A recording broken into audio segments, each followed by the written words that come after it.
સુરતના ડિંડોલી વિસ્તારમાં આવેલ બલિયાનગર પાસે બે પરિવાર વચ્ચેની લડાઈમાં યુવકની જાહેરમાં હત્યા કરાતા પોલીસે ગણતરીના કલાકોમાં 3ની અટકાયત કરી છે।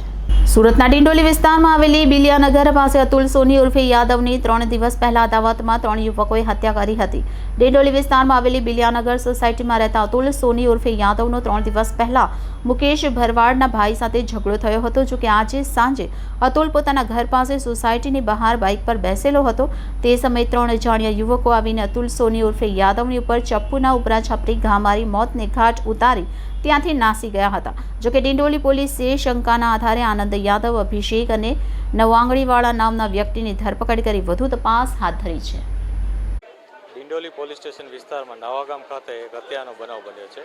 બનાવમાં હકીકત એ મુજબ છે કે એક વ્યક્તિને બે લોકોએ આવી અને તીક્ષ્ણ હથિયારના ઘા મારીને હત્યા નિપજાવેલ છે।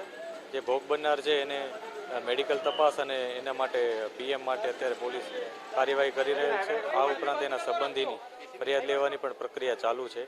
આ ઉપરાંત જે આરોપી છે શકમંદો એની તપાસ પણ પોલીસ કરી રહેલ છે અને જે પણ મેડિકલ એવિડન્સીસ છે, વિટનેસ છે અને બીજી જે પુરાવા મળે છે એ આધારે અમે કાર્યવાહી